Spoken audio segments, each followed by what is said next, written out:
Good morning, students. Good morning, all of you. Okay, now we are in chapter number 4. As you know, chapter number 4 is journal entries.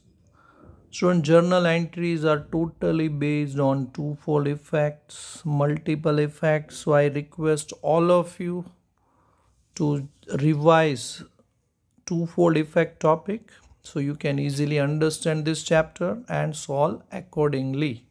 Okay, in last video we have studied transactions related to starting a business. Clear? When we start the business, what journal entry we can write, that we have already learned. Now in this video we are going to learn a totally new kind of topic. Clear? It is very interesting topic. Student, today we are going to learn transactions related to assets. Okay. Now you will say that, sir, we have already learned transactions of assets. We have already done. Yes, of course, we have done in past, even in twofold effect we have learned. But here we are going to learn a new concept, clear, about assets. A totally new thing you will know about assets. Okay, so I request all of you to focus and understand. It is very interesting. Okay, so transactions related to assets. Let's start soon. Okay, now generally you know very well, student, that whenever we buy any assets or bring any assets into the business, then it is always debited. Why it is debited? Because of our rule, debit what comes in. Clear? You already know about the rule, debit what comes in the business. Whatever assets comes in our business should be debited.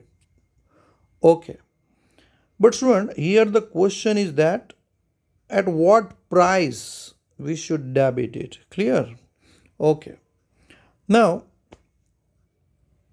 sometimes we have to pay installation charge for the assets. Students, some assets requires installation. અમુક assets એવી હોય છે student કે જે તમે લ્યો પછી એને ઇન્સ્ટોલ કરવી પડે, બરાબર. જેમ કે ફોર એક્ઝામ્પલ તમે એસી લીધું, ઓકે, તો એર કન્ડિશન તમે લ્યો સ્ટુડન્ટ, તો એને આપણે ઇન્સ્ટોલ કરવા માટે માણસ બોલાવવા પડે, એનું પાઇપિંગ કરાવવું પડે, બરાબર, દિવાલમાં હોલ પાડવું પડે, એને દિવાલ ઉપર ઇન્સ્ટોલ કરવું પડે. ઓકે, તો આ બધામાં ઘણો બધો ખર્ચો થાય સ્ટુડન્ટ, બરાબર.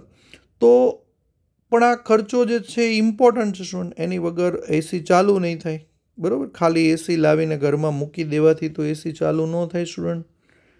એસી લીધા પછી એને ફિટ કરવા માટે જે માણસ આવે એને આપણે વેજીસ આપવા પડે, એને ઇન્સ્ટોલ કરવા માટેનો ચાર્જ આપવો પડે, જેને ઇન્સ્ટોલેશન ચાર્જ કહેવાય. ખાલી એસીની વાત નથી સ્ટુડન્ટ, બીજી ઘણી એવી એસેટ્સ છે કે જેને તમારે યુઝમાં લેવી હોય તો એની પ્રોસિજર કરવી પડે અને ઇન્સ્ટોલ કરવું પડે. ઇન્સ્ટોલ કરવા માટે અલગથી તમારે પૈસા ખર્ચવા પડે.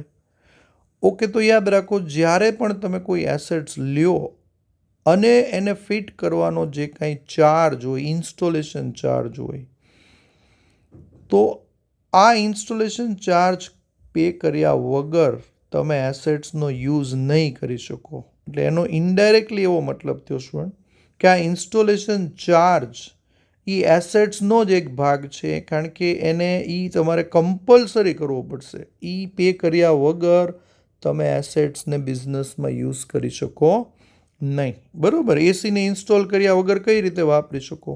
તો આ ઇન્સ્ટોલેશન ચાર્જ જે છે ને એની અલગ એન્ટ્રી નથી કરવાની, પણ એકાઉન્ટમાં એવો રૂલ છે કે આ ઇન્સ્ટોલેશન ચાર્જ જે છે એ એસેટ્સનો જ એક પાર્ટ ગણાય છે, બરાબર. એટલે એ એસેટ્સની વેલ્યુમાં એડ કરી દેવો પડે. ફોર એક્ઝામ્પલ, તમે સપોઝ 45,000નું એસી લીધું અને 5,000નો એક્સ્ટ્રા ચાર્જ એને ઇન્સ્ટોલ કરવા માટે પે કર્યો, તો 45,000નું એસી અને 5,000નો ઇન્સ્ટોલેશન ચાર્જ, તો શું તમારે આ બેને એડ કરી દેવા પડશે, બરાબર. એટલે તમારે એસીની કિંમત જો તમને કોઈ પૂછે કે ભાઈ એસીની શું પ્રાઇસ છે, તો 45,000 પ્લસ 5,000 એક્સ્ટ્રા ફોર ઇન્સ્ટોલેશન, એટલે તમારે એમ જ માનવાનું કે આ એસીની પ્રાઇસ કેટલી છે. યસ, 50,000. ઓકે, એટલે હવે યાદ રાખો, કોઈ પણ મશીન તમે લ્યો તો એનો ઇન્સ્ટોલ કરવાનો જે ચાર્જ છે ને એ એમાં એડ કરીને જર્નલ એન્ટ્રી કરવાની. હા, પછી એ ચાર્જ તમે ચેકથી પે કર્યો હોય તો ટુ બેંક લખાય અને કેશથી પે કર્યો હોય તો ટુ કેશ લખી શકાય.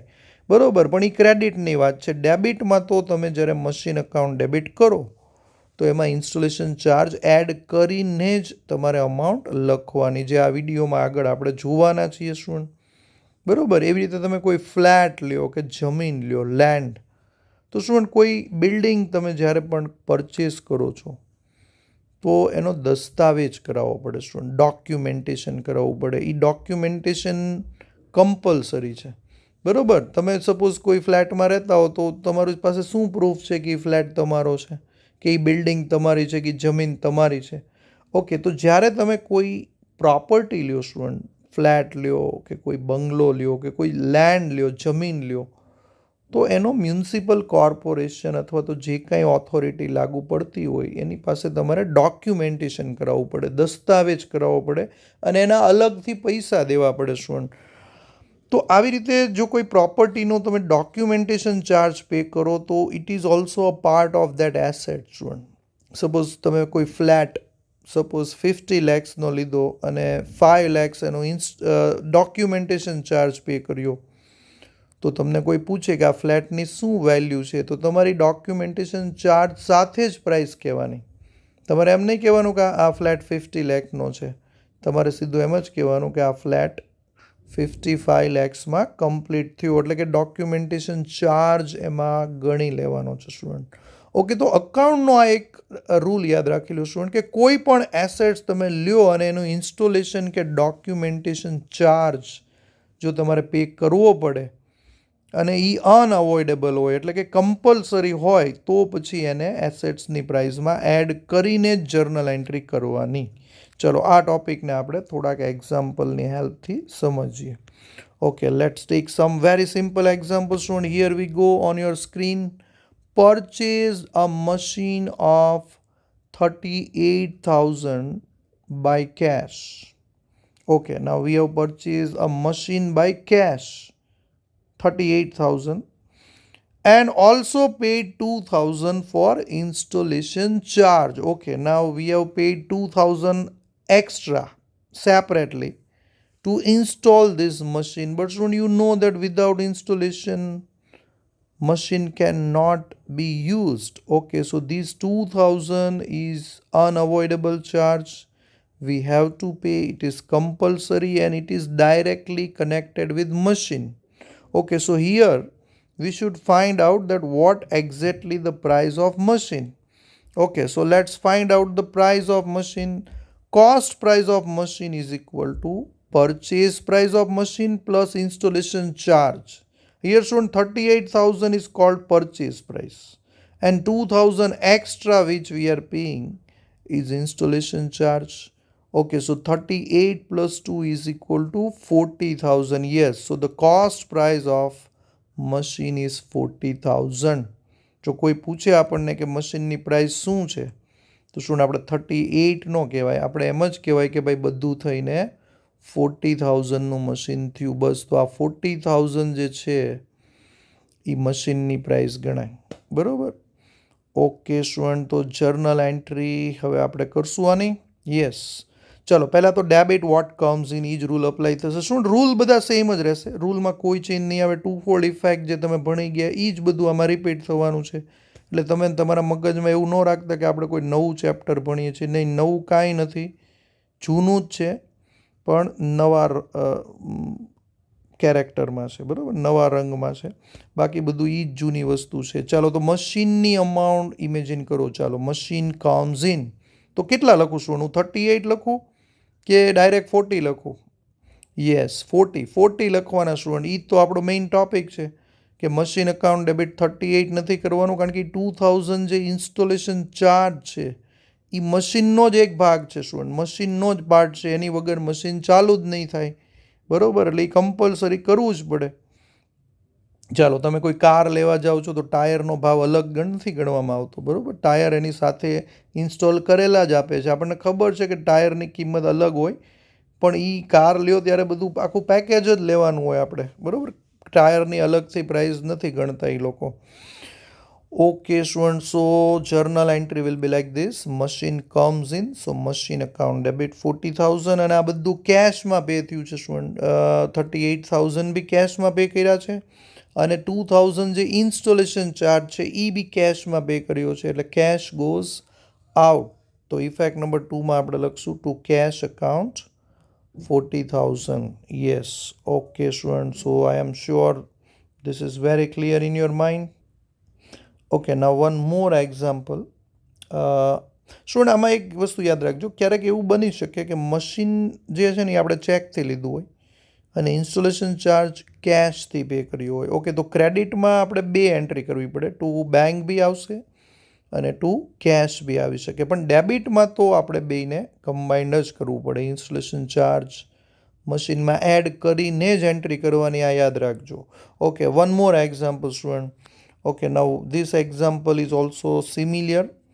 Just we have discussed purchased a machine of 38,000 by check. Okay, so we are paying 38,000 by check, but we are also paying 2,000 separately for installation charge. પણ એમાં check word નથી student, એમાં also paid છે, એટલે એ ખાલી paid word છે, check word નથી, એટલે એ કેશમાં પે કર્યો હશે એમ માની લેવાનું. આમ બી ઇન્સ્ટોલેશન ચાર્જની અમાઉન્ટ નાની હોય સ્ટુડન્ટ, એટલે ક્વાઇટ પોસિબલ કે એ આપણે કેશમાં પે કરી દેતા હોય છે.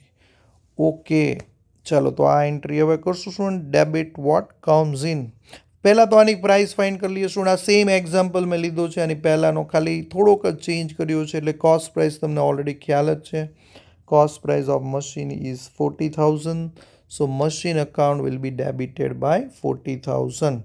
Okay, 38,000 plus 2,000 is equal to 40,000. So price of machine is 40,000. So machine account is debited by 40,000. Okay, આમાં કયો રૂલ અપ્લાય કર્યો આપણે student? Debit what comes in, એ રૂલ અપ્લાય કર્યો. Okay, so that is done. Effect number 1 is over. Now effect number 2 student. Effect 2, we are paying 38,000 by check and 2,000 by cash.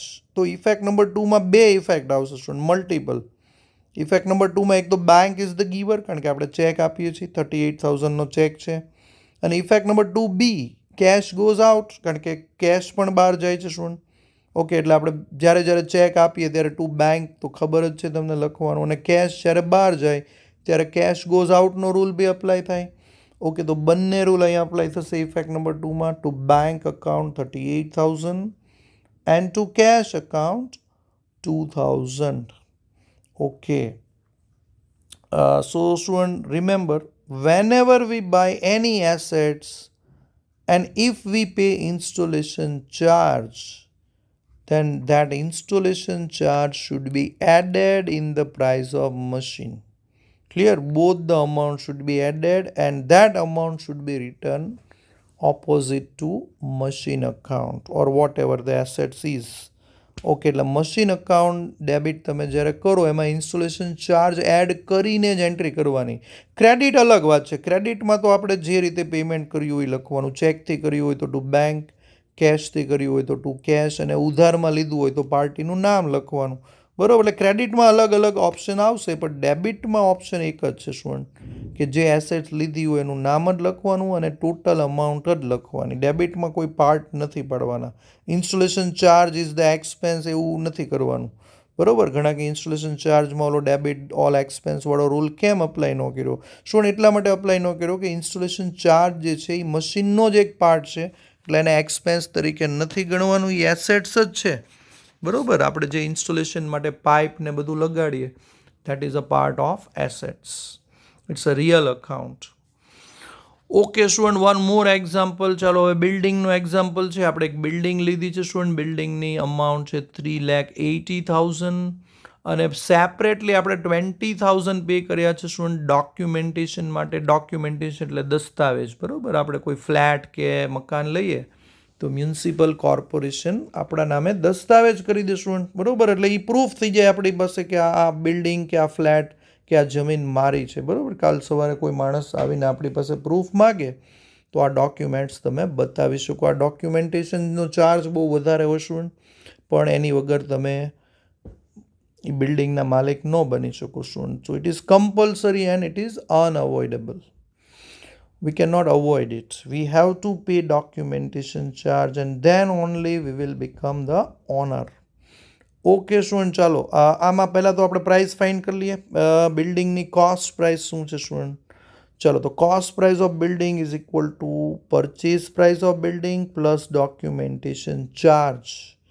We have purchased it for 3,80,000, but at the same time we have paid 20,000 extra for documentation. So total amount comes to 4 lakhs. Okay, so we can say that the price of building is 4 lakhs. તો આ documentation charge જે છે એ nominal account નથી શું, એ building જ છે, એટલે it's a real account. Building અકાઉન્ટનો જ પાર્ટ છે, એટલે તમે બિલ્ડિંગ અકાઉન્ટ ડેબિટ કરવું હોય તો 4 લાખથી જ કરવું પડશે.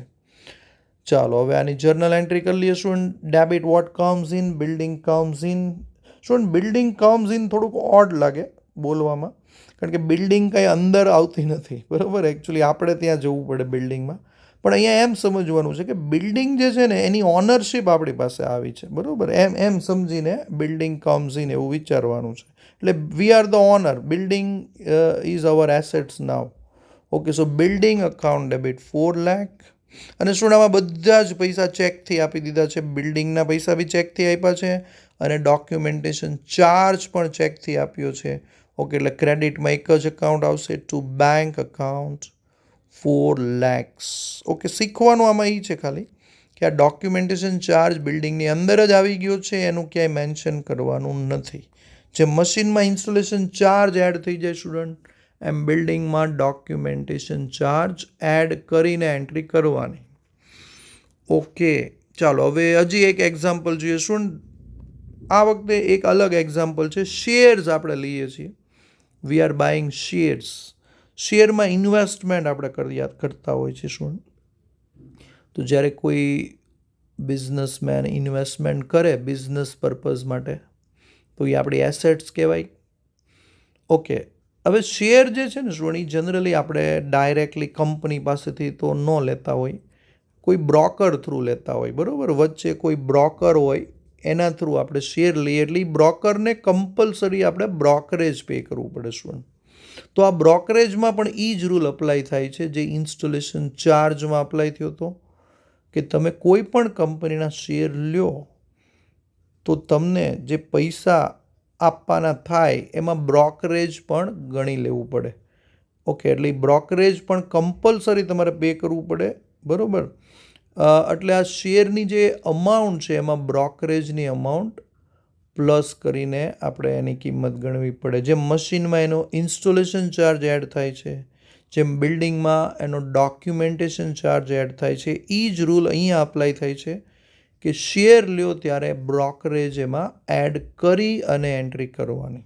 કારણ કે એ શેર બ્રોકર થ્રુ જ આપણે શેર લઈ શકીએ, એટલે બ્રોકરેજ કમ્પલસરી આપવું પડે, બરાબર. ઓકે, શેર લ્યો ત્યારે બી બ્રોકરેજ થાય શું, ને શેર વેચો ને બ્રોકર થ્રુ તો બી તમારે એને બ્રોકરેજ આપવું પડે. ઓકે, શેર લ્યો ત્યારે એ બ્રોકરેજ એડ કરીને આપણને બિલ મોકલાવે. જ્યારે શેર વેચો તો એમાં બી બ્રોકરેજ તો બ્રોકરને આપવું જ પડે શું આપણે, એટલે એટલી અમાઉન્ટ ઓછી મળે ત્યારે આપણને.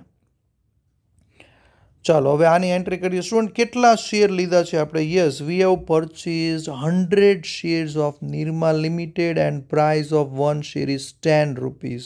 Okay, so 100 into 10, 1000. Okay, so amount of share investment is 1000. But student, we are also paying brokerage of ₹1 per share. જે બ્રોકર છે આપણો એ આપણી પાસેથી એક શેરનો ₹1 માગે છે બ્રોકરેજ. તો આપણે 100 શેર લીધા સ્ટુડન્ટ, તો જસ્ટ ઇમેજિન કેટલા રૂપિયા દેવા પડશે. Yes, 100 into 1, ₹100. ઓકે સ્ટુડન્ટ, તો આપણે ટોટલ 1100 દેવા પડશે. 1000 we are paying for share and 100 rupees we are paying extra for brokerage. So total investment is 1100. Okay, so if anybody asks that what is the total investment, then we can say that our investment is 1100. આપણે ટૂંકમાં બે amount અલગ અલગ નથી બતાવવાની, આપણે 1100ની જ entry કરવાની છે, બ્રોકરેજની સેપરેટ એન્ટ્રી કરવાની નથી, કારણ કે it's just like a installation charge, it is unavoidable. ચાલો, તો હવે આની જર્નલ એન્ટ્રી વિચારી લઈએ સ્ટુડન્ટ. આમાં કયો રૂલ અપ્લાય થશે? Debit what comes in. Yes, investment comes in. આપણે ઇન્વેસ્ટમેન્ટ કર્યું સ્ટુડન્ટ શેરમાં, so investment in shares comes in. ખાલી શેર્સ નહીં લખવાનું સ્ટુડન્ટ, ઇટ ઇઝ ઇન્વેસ્ટમેન્ટ, એટલે ઇન્વેસ્ટમેન્ટ ઇન શેર્સ એવો વર્ડ આપણે યુઝ કરશું. ઓકે, તો જ્યારે જ્યારે શેર લ્યો તો ઇન્વેસ્ટમેન્ટ વર્ડ આગળ લગાડી દેવાનો. ઓકે, તો જર્નલ એન્ટ્રી આમ થશે student, investment in shares account debit 1100 and the full amount was paid by check student. So in credit we can write to bank account. To લખતા રહી ગયું છે સ્ટુડન્ટમાં, તો એ સુધારીને વાંચજો. To bank account 1100. સ્ટુડન્ટ, અહીંયા જેટલા એક્ઝામ્પલ છે એમાં એકેમાં નરેશન નથી લખ્યું. નરેશન તમારે તમારી રીતે લખવાનું છે એક્ઝામમાં. આ ખાલી શીખવા માટે છે, એટલે લાઇન્સ બી નથી બનાવી અને નરેશન બી નથી લખ્યું. પણ આપણે જે ટેક્સ્ટ બુકના સમ કરશું ત્યારે બધી પ્રોસિજર ફોલોઅપ કરશું. ઓકે સ્ટુડન્ટ, તો આજના ટોપિકમાં આપણે 3 વસ્તુ જોઈ સ્ટુડન્ટ, કે કોઈ એસેટ્સ આપણે લ્યો તો એનો ઇન્સ્ટોલેશન ચાર્જ એમાં એડ કરી દેવાનો, કોઈ બિલ્ડિંગ કે લેન્ડ લ્યો તો એનો ડોક્યુમેન્ટેશન ચાર્જ એમાં એડ કરવાનો, અને શેર માર્કેટમાં ઇન્વેસ્ટમેન્ટ કરો તો એનું બ્રોકરેજ એમાં એડ કરીને એન્ટ્રી કરવાની. ઓકે, તો આ ટોપિક પૂરો થયો સ્ટુડન્ટ. હવે યાદ રાખજો, કોઈ પણ એસેટ્સનો ટોપિક આવે તો આ વસ્તુ ધ્યાન રાખવાની છે. ચલો, આપણે નેક્સ્ટ વિડીયોમાં એસેટ્સના જે વધારાના ટોપિકનું ડિસ્કશન કરશું. Take care student.